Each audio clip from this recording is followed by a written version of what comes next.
I'm a rock blues musician mostly, and I do some producing and stuff like that. But I have been bitten by the bluegrass bug, and I recently just went to my first bluegrass jam, which was awesome. Shout out Roswell Music Jam, um, and I was very interested in how it works because it's a lot different than a normal quote unquote blues jam type thing, right? And so my question for you is, um, so say I hadn't gone the first time and I'm just this rock musician kind of person, right? How do I go to a bluegrass jam and not look like an idiot? Well, you have to listen to a lot of bluegrass, kind of study it to a certain extent. I mean, you know, the basics, like there's a certain way to play bluegrass rhythm guitar and a certain vocabulary of runs that are involved with that. There's Lester Flatt's famous G run. And so, like, you might want to just, I was a Boy Scout. The Boy Scout motto is be prepared. So, a jam session is having fun, but you want to kind of understand the ground rules. And there's certain, if you're a rock guitar player, blues guitar player, bluegrass rhythm is a little different than anything else. Yes. That And the was the way, first thing I noticed was my right yeah, hand was like a yeah. sore. And, I mean, I've got my oldest son, Monroe, is a rocker. And, I've spent years with him, I'll pull that guitar out of his hands every once in a while and just show him some basic stuff. Not that I consider myself a guitar player, but I know what it should sound like, sort of, and that's not to say there's any one thing.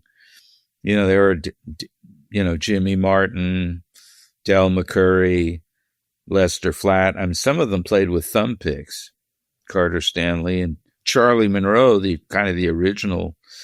I mean, Bill Monroe started with his brother Charlie as a duo, the Monroe brothers. And, there's certain language, a certain style of rhythm playing. And, when I started, there weren't too many lead bluegrass guitar players. It wasn't really as prevalent as it has become. So it's mostly a rhythm thing, and then how it interacts with the other instruments. I mean, that's the cool thing about bluegrass. Every instrument kind of has a different kind of role in the band. And so you have to kind of have some kind of understanding. It'd be good to,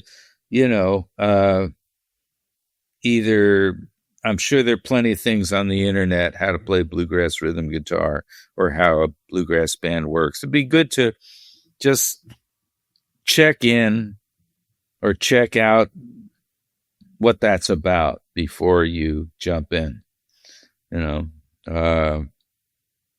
But and if you've done that, just a few basic things, then you're more equipped to just go into a jam. Then it's just a matter of, well, what's the chords of the song, and You've jammed with so many different people. I mean, you've got records with Doc Watson, Stefan Grappelli, Tony Rice. You got the quintet. I mean, the list goes on and on. How do you approach jamming with somebody new? Like when there's a musician, whether maybe you know them very well, but like the first time you play with X, great musician, how do you go into approach playing with them? Is it just going for it? Do you have like ideas or ground rules, or how do you approach jamming, I well, it guess? depends on. I mean, jamming's kind of a loose term, but it depends on the situation. But if you're just getting together for fun, I just played with a man today I never played with before, and I basically listen to what they're doing. I mean, to me, it's either somebody's coming over to play my tunes, or I'm, there's usually some kind of reason to be playing whatever you're playing, but I think listening is the key.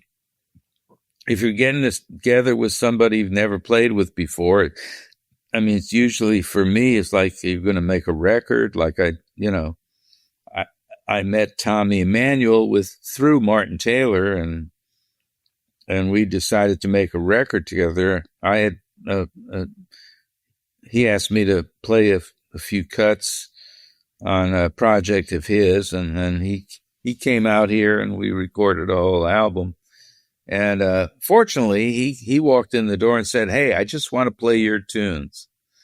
Oh boy, it's music to my ears, because that's the one thing I'm equipped to do. And then he had to, but still, you adapt to, everybody's different. I think listening is the main thing. You don't want to start stepping all over something. Like today, I had a little jam session with a guitar player who wanted to meet me, and he's got some medical problems. And so he started playing a song. I listened to it, and he was singing a song, and I didn't play anything for a while. I just wanted to hear what he was doing, because, I think a lot of musicians, they just jump right in and start, here I am doing, they're not, I think you have to check out what, if you decide we're going to play, it's either something you both know and you say, let's play You're Cheating Hard, or let's play Sweet Georgia Brown, or whatever, Okay, what key do you do it in, what tempo, and then, you get it. If you listen, you get an idea of what you can add or not, or what would be appropriate, or, how loud to play, or whatever, I think it's just all emanates from that. If there's got to be a reason that you're getting together, so it emanates from that, like I met some good players here in town the other day, and they're going to come over and jam, well, I'll put some of my tunes in front of them, and or I'll say, what do you want to play, and we'll take it from there. But, mostly a matter of listening. I think that's the most important thing. You have to develop your thing. That's your job, to work on your own chops, your own vocabulary, your list of tunes, your chord, various chords. Everything you've ever learned in your life could be used at your next jam session or not. I mean, I had a guy in my band who was very good, but he just threw everything in there. Every bar was something. And it was like everything he knew was trying to play all at once, And I said, look, think of it this way. You go into a supermarket, they got everything there. They got vegetables, they got meat, they got tomato sauce, they got, rice, they got beans, they got spices, they got sugar, but for any given restaurant recipe, you only need a few ingredients. You don't need the whole supermarket of everything, So, for a bluegrass tune, just play this, you're not, believe me, this guy, he's not just going to do this, boom, chick, boom. He's going to vary it, but, you don't need, the next bar doesn't have to be modern jazz, and the next bar, some complicated lick.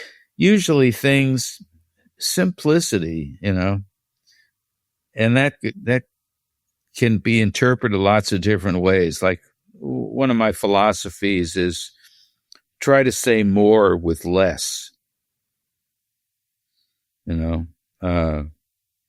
because anybody that's been studying their instrument for a long time has accumulated a lot of knowledge.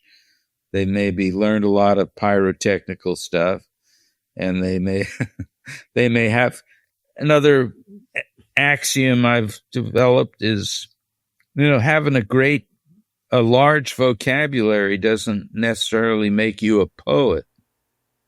Oh, that's a good one. I like that a lot. So, unfortunately, a lot of musicians, when you're young, like Ricky Bobby, you want to go fast. And, you want a lot of musicians and you have to have something to say. I think that's an important thing. Have something to say. Everything you play should mean something. And unfortunately, a lot of times, what I hear a lot of musicians do is, look what I can do. I mean, that's okay if you're a figure skater or, acrobat, but, for any given song, the 3 T's we used to talk about is time, tone, and taste. And taste is, that's something you have to develop. What's appropriate for this moment, this song, this chord change, whatever. And sometimes, it's like the greatest ball players don't usually bat much over 400, So that means, 2/3 of the time they're striking out. But, it's just a process. And one good thing about music is you keep doing it long enough, you learn these things through experience. And you can get deeper into it, and everything you've learned you'll be able to use, but maybe not all at once. So I want to back up just one little bit. And one of the things you mentioned, and you've mentioned this a couple times, is practicing tone. How does one practice tone? Well, I think it starts with having some kind of idea in your head of what you want to sound like. So it's good. I heard some mandolin players that I just liked the sound they were making. It was something very visceral, like Bill Monroe. There's something about his tone, the sound he made, and that's what I was trying to get on top of. Other musicians, I may have liked the notes more, or, it's just a combination of all those things. But yeah, and then, having an instrument. I mean, that instrument has got a certain potential. And, I started out with a real piece of crap mandolin, but of course I didn't know that. But I think you got to try to get the most out of an instrument that it can give you, but it's finding, how to hold that pick, where to hit that string, how hard to, it's just experimenting, just making one note sound really good. And then at certain times you want to, often the best tone is not the hardest you might play something. But it helps to have a good instrument. But it's really the player that you're going to hear, That's how I got into buying and selling mandolins. People would say, man, that mandolin sounds good. They never say you sound good. Oh They giving the God. credit to the instrument. I said, Uh, yeah, you want to buy it? Or like Chet Atkins or Isaac Stern would say, that's funny. I don't hear anything. I love it. That's awesome.